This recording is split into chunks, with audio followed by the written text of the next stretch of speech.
Hi everyone, welcome to digital GK classes. तो आज की वीडियो काफ़ी इंपॉर्टेंट है क्योंकि आपका पेपर है 15 को। फर्स्ट शिफ्ट में आपका 6 to 8 का एग्जाम है एंड सेकंड शिफ्ट में आपका 1 to 5 का है। 9 से 10, 11 से 12 का तो चलो बाद में है, बट 15 वाला दिन काफ़ी इंपॉर्टेंट है क्योंकि उस दिन जो है मॉर्निंग वाले शिफ्ट में बीएड और डीएलएड दोनों का एग्जाम होगा एंड इवनिंग शिफ्ट में जो है डीएलएड वालों का 1 to 5 का एग्जाम होगा। तो अभी तक आपने पूरी सिलेबस अच्छे से पढ़ाई कर ही ली होगी। हाँ, ये जरूर है कि पूरा सिलेबस कोई नहीं पढ़ता है, वहाँ 150 क्वेश्चन जरूरी सभी को आए ये जरूरी नहीं है, और होता भी है जिनका सिलेक्शन हो भी जाता है। आप उनसे भी पूछेंगे अगर वो ऑनेस्टली से अपना आंसर देना चाहें तो ऐसा कभी हो ही नहीं सकता है कि किसी को पूरा का पूरा क्वेश्चन पेपर आए। हाँ, ये है कि वहाँ पर वो इंटेलिजेंट गेस का यूज़ करते हैं जिसे हम बोलते हैं तुक्का। और स्टार्टिंग में ही बता देती हूँ कि ये जो तुक्का कैसे लगाते हैं, अटेम्प्ट किस तरीके से करना है वो तो चलो ठीक है, बट तुक्का किस तरीके से लगाना है ये वीडियो उन्हीं के लिए है जिन्होंने सच में अच्छे से पढ़ाई की होगी, क्योंकि ये उन्हीं पे काम करेगा। ऐसा नहीं है कि आपने कुछ भी पढ़ाई नहीं की है और तुक्का वाली वीडियो देख लेंगे आपका सिलेक्शन हो जाएगा, ऐसा कभी नहीं होता है। तो तुक्का वाली वीडियो, ये जो वीडियो है आप तभी देखना जब आपने सच में हर दिन अच्छे से पढ़ाई की है, आपने प्रैक्टिस किया है, आपने रिविजन किया है और आपके स्कोर भी जो है कभी कम कभी ज़्यादा ऐसे आए हैं। अब किसी का 20 आ रहा है, किसी ने बिल्कुल भी पढ़ाई नहीं किया, अब वो सोचे चलो दे ही आते हैं, तुक्का वाली वीडियो देख लेते हैं, क्या पता हमारी किस्मत और हम इसमें सेलेक्टेड हो जाएं, तो ऐसा सिलेक्शन हो जाए, तो ऐसा कभी नहीं होगा। तो चलिए, छोटी सी वीडियो है बट इंपॉर्टेंट है क्योंकि पिछली बार भी मैंने जो है ये आपको ट्रिक्स बताई थी, तो आप में से बहुत सारे लोगों को इसका फायदा हुआ और अब ये सही समय आ चुका है क्योंकि आपकी तैयारी अच्छी खासी हो चुकी है। तो आपको एग्जाम से पहले पता होना चाहिए कि आपको पेपर को किस तरीके से अटेम्प्ट करना है, क्योंकि ऑफलाइन पेपर है, 5 ऑप्शंस रहेंगे जिसमें से 2 ऑप्शंस एक से अधिक कोई नहीं, काफ़ी कंफ्यूज करता है। इसको किस तरीके से अटेम्प्ट करना है, जो क्वेश्चंस आपको नहीं आता है अगर आपने ये ट्राई किया तो आपके सच में नंबर बढ़ेंगे और चांसेस हैं कि आपके क्वेश्चंस का जो आंसर आपको नहीं आ रहा है वहाँ पर आप वो सही करें। क्योंकि जब भी हर बार एग्जाम्स होते हैं तो बहुत सारे स्टूडेंट से जब बात होती है तो उनका एक ही ये हमेशा से जवाब रहता है कि लास्ट के तो वो क्वेश्चंस देख ही नहीं पाए। अब आप सोचिए, आप स्टार्टिंग में इतना उलझ गए कि आपने लास्ट के प्रश्न भी नहीं देखे, बस आंख बंद करके गोला बना दिए। ये तो गलत है, इसीलिए आपको टाइम मैनेज भी करना है। तो सारी चीज़ें मैं आपको बताऊंगी। पहली बार आए हैं तो चैनल को सब्सक्राइब करके प्लीज़ वीडियो को लाइक कर दीजिएगा, क्योंकि इससे आपको बेनिफिट जरूर होगा और इसे शेयर जरूर करें। अगर आप जो है दूसरों के बारे में भी सोचेंगे तो आपका भला होगा ही। तो सबसे पहले यहाँ पर मैं आपको बता देती हूँ कि आपको एग्जाम को अटेम्प्ट कैसे करना है, क्योंकि यहाँ पर भी बहुत सारे लोग पहली बार देने जा रहे होंगे ऑफलाइन का एग्जाम, क्योंकि ओएमआर सीट पे है। तो सबसे पहले आपको अपना रोल नंबर, जो भी चीज़ें उसमें फिल करनी होती है, उसको बहुत ही शांति से पीसफुली भरना है, उसमें बिल्कुल भी हड़बड़ाहट नहीं करना है। क्योंकि कहीं ना कहीं हर बार ऐसा होता है कि कुछ लोग अपना रोल नंबर गलत भर देते हैं, अपना जो कोड होता है वो गलत भर देते हैं, कोई ना कोई ऐसी मिस्टेक होती है। और अब ये सारी मिस्टेक आपको पता ही है, अगर आपने ऐसा किया तो वो कोई मतलब नहीं ना पेपर देने का। चाहे कुछ भी आप सही कर दे, अगर आपने रोल नंबर ही सही से नहीं भरा तो कोई भी मतलब नहीं है। तो ओएमआर को अच्छे से फिल करना है। अब दूसरी चीज़ आती है कि क्वेश्चन पेपर आपको मिल गया है और वो होता है सबसे इंपॉर्टेंट फेज, क्योंकि जैसे ही हमारे हाथ में क्वेश्चन पेपर आता है और हम पहला प्रश्न देखते हैं और तुरंत हमारा दिमाग खराब हो जाता है कि यार इतना पढ़ा फिर भी ये कितने डिफिकल्ट क्वेश्चन आए हैं। तो कुछ प्रश्न ऐसा होगा कि आपको स्टार्टिंग में डिफिकल्ट लगेंगे, आपको उसको अच्छे से जो है हैंडल करना है और आपको तुरंत उस क्वेश्चन को इग्नोर करके नेक्स्ट क्वेश्चन पे जाना है। ये चीज़ आपको फॉलो करनी है। देखो, आपका मोटिव ये होना चाहिए कि आप स्टार्टिंग में ही 20 से 30 मिनट में 1 से लेके 150 तक का क्वेश्चन अच्छे से आप उससे गो थ्रू हो जाए, ताकि आपको समझ में आ जाए कि कौन से प्रश्न आप कर सकते हैं, कौन से प्रश्न आप नहीं कर सकते हैं। इसमें आपको 3 फेज फॉलो करना है। आपका जो फेज 1 है उसमें आपको यही करना है कि जो भी क्वेश्चन आपको डिफिकल्ट लगता है आपको वहाँ पर डीमोटिवेट नहीं होना है, परेशान नहीं होना है, क्योंकि अगर आपने ऐसा किया या फिर ऑटोमेटिक जो है होने लगता है तो उसका इम्पैक्ट आपको दिखेगा। जो क्वेश्चन आप कर सकते हैं आप उसको भी गलत करके आएंगे।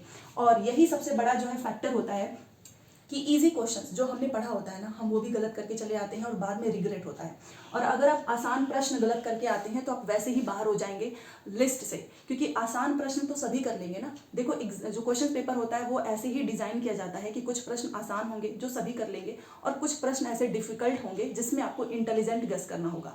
तो वहीं से आपका जो है डिफाइन होता है कि किसका सिलेक्शन होगा किसका नहीं। और जो लोग आसान प्रश्न में ही गलत करते हैं वो वहीं पे बाहर हो जाते हैं। ठीक है, वैसे भी आपने अच्छे से पढ़ाई की है तो ये तुक्का भी आप ही लगा सकते हो। जिसने नहीं पढ़ाई की है उसके मतलब का नहीं है ये वीडियो, तो प्लीज स्किप कर देना।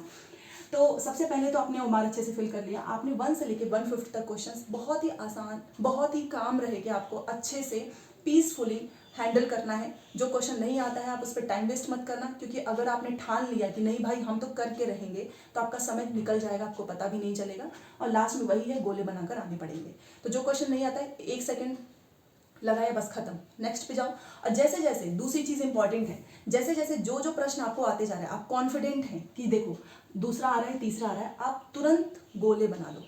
गोले बनाने के लिए वेट मत करना कि लास्ट में, क्योंकि फिर क्या होगा ना, लास्ट में बहुत सारे आपको क्वेश्चंस के जो है बबल्स फिल करने होंगे, वहाँ पे टाइम आपका कम पड़ जाएगा, फिर सीरीज बिगड़ने के भी चांसेस होते हैं। क्योंकि जैसे ही ओमार सीट में यही तो है कि जैसे ही एक भी सीरीज बिगड़ी तो धीरे धीरे सारे ही आपको पता भी नहीं चलेगा, सारे आंसर गलत किया आपने, सही था, टिक आपने सही किया था, सीरीज बिगड़ने की वजह से आपके सारे नंबर वहीं पे जीरो हो जाएंगे। ठीक है, तो ये गलती मत करना। जो प्रश्न आ रहा है तुरंत गोले बनाओ, आगे बढ़ो। जो प्रश्न नहीं आ रहा है पेंसिल रख लेना, उसे ऐसे कट कर देना। ठीक है, तो ये फेज 1 है, आप 1 से लेके 150 तक आराम से आपने कर लिया। अब क्या हुआ कि आपने 60 प्रश्न जो आपको आते थे 100% आप श्योर थे, आपने उसमें किया। जो आसान प्रश्न आता है आपके सामने, वहां पर थोड़ा सा समय ज्यादा देना। देखो टफ क्वेश्चन में आप कम समय देंगे चलेगा, क्योंकि वो तो वैसे भी आप कितना भी समय दे दे आपको नहीं पता चलेगा ना कि इसका राइट आंसर क्या है। बट अगर आपने इजी क्वेश्चंस पे हड़बड़ाहट में कॉन्फिडेंट, आप ओवर कॉन्फिडेंट जो है, ओवर कॉन्फिडेंस जो है आपके अंदर आ गया, तो यहाँ पर चांसेस ये होते हैं कि आसान प्रश्न जैसे हमें पहला ऑप्शन दिखा तुरंत टिक, पता चलता है नीचे कुछ और भी ऑप्शंस थे जो कि वो सही हो सकते थे। इसीलिए आसान प्रश्न पे हमेशा आपको ज़्यादा समय देना है। जहां पर भी नहीं आती है थोड़ा सा पॉज लेना, क्योंकि प्रश्न के लास्ट में नहीं लिखा होता है इसमें से कौन सा नहीं है, और एग्जामिनर बहुत चालाक होता है, वो स्टार्टिंग में ही कौन सा होगा वो वाला लिख देता है ऑप्शन ए में। और आपने हड़बड़ाहट में, क्योंकि एक तो टाइम का प्रेशर होता है, तो जैसे ही आपने ए पे टिक किया आपको बाद में पता चलेगा अरे इसमें तो नहीं पूछा था, फिर आप वहां पे कुछ नहीं कर सकते हैं। ठीक है, तो इसीलिए नहीं पे भी ध्यान देना है। दूसरी चीज क्या, अगर मान लो कोई प्रश्न ऐसा आ गया है और आपको लग रहा है कि ये हो सकता है, आपको ऐसा लग रहा है, याद आ रहा है कि यार ये पढ़ा तो था, तो वहाँ पे एलिमिनेशन मेथड का यूज करना। एलिमिनेशन मेथड का यूज करें, वहाँ पे चांसेस ज्यादा हो जाते हैं 50-50 का, तो सही होने के चांसेस ज्यादा होंगे, क्योंकि आपने ऐसा नहीं है कि आपने इतनी सारी चीजें पढ़ी है तो आप एलिमिनेट ना कर पाए। कई बार प्रश्न से ही हो जाएगा और कई बार प्रश्न आपको नहीं समझ में आ रहा है, ऑप्शन से ही आपका एलिमिनेशन जो है अच्छे से यूज हो जाएगा। क्योंकि ऑप्शंस में कुछ ऐसे ऑप्शंस होंगे जो काफी क्लोज के होते हैं, कुछ एकदम डिफरेंट, आपको लगेगा कि ये तो कभी हो ही नहीं सकता है, तो उसको तुरंत काटो। बाकी के दो में आपको जो भी लगता है पहली बार में, क्योंकि एक चीज तो है कि जो हमें पहली बार में लगता है ना, हमें उस पर हमेशा करना चाहिए। आपने भी देखा होगा कि कोई क्वेश्चन आप सॉल्व कर रहे हैं, आपने किया हाँ ए होगा, आपको लगा ए होगा, फिर आपने कहा चलो उसको बाद में देखते हैं, फिर दूसरी बार आप आए, फिर आप कंफ्यूज हो गए, ए के सामने काटेंगे, फिर कहेंगे नहीं अब बी होगा, फिर बी के सामने गोला बना के चले आएंगे, और जब घर आएंगे तो आपने कहें, आप सोचेंगे कि यार पहले तो मैंने ए ही सोचा था। यही चीज मैं आपको बताना चाह रही हूँ, जो इंट्यूशन हमारे अंदर से आता है ना, कि पहली बार में जो आपको लगे आपको वही करना है, बस ज्यादा सोचना ही नहीं, तुरंत आगे बढ़ जाओ। क्योंकि वैसे भी आप यहाँ पे कितना भी सोच लें आपको पता तो चलेगा नहीं ना कि सही वाली चीज कौन सी है। तो ये सारी चीजें आपको एग्जाम में फॉलो करनी है। एलिमिनेशन मेथड का भर भर के यूज करना है। फेज 1 में आपने 1 से लेकर 150 तक सारे क्वेश्चंस देख लिए, जो आपको आया आपने उसके गोले बनाए, जो नहीं आया आपने क्रॉस किया।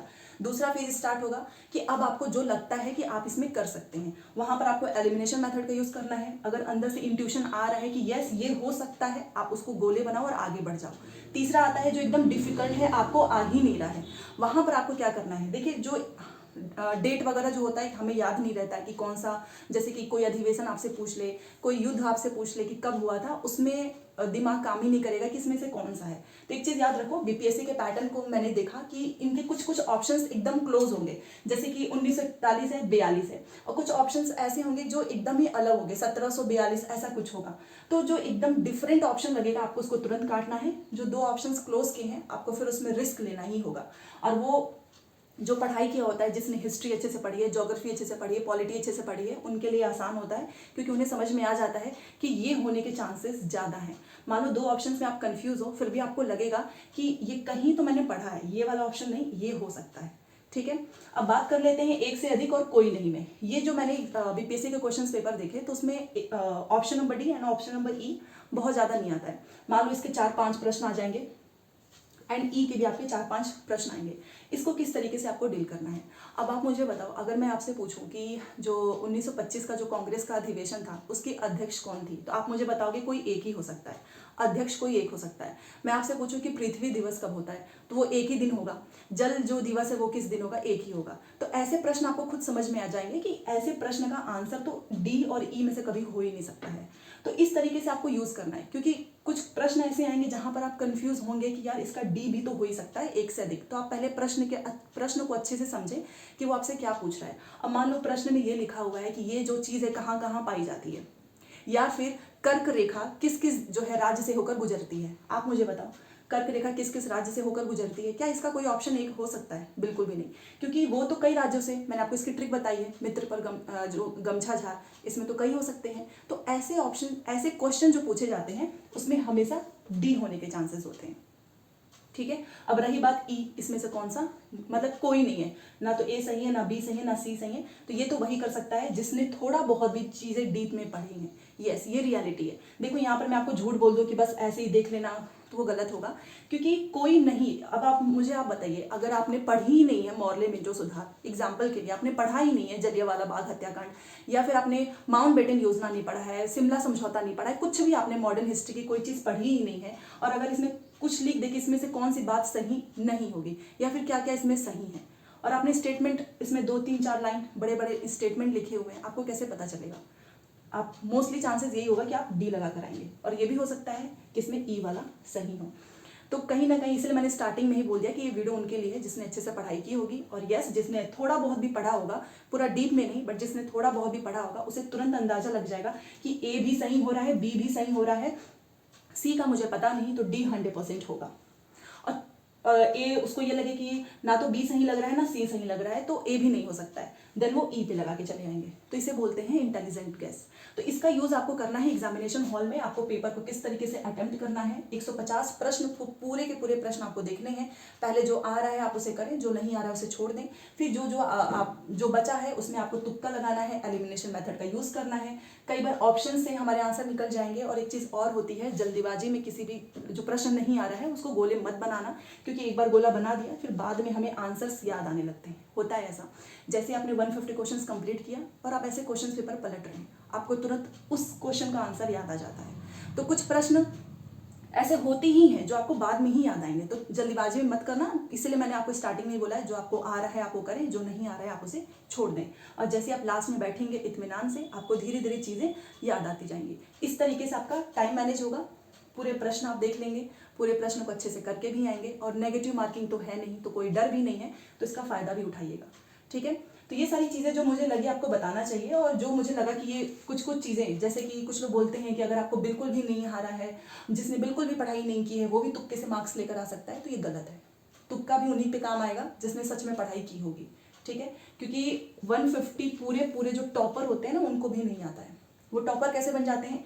वो आसान प्रश्नों पे अच्छे से सही करते हैं, और गलत प्रश्न, जो उनको प्रश्न नहीं आता है, वहाँ पर वो इंटेलिजेंट गेस का यूज़ करते हैं। जो फर्स्ट टाइम इंट्यूशन मन में आता है कि यस यही हो सकता है, उसको गोले बनाते हैं और आगे बढ़ जाते हैं। अब ये टिक करो फिर काटो कि ए नहीं, बी नहीं, फिर लास्ट में पता चला ये ए सही हो रहा था और आप सी करके चले आए, तो नंबर तो वैसे भी नहीं आए।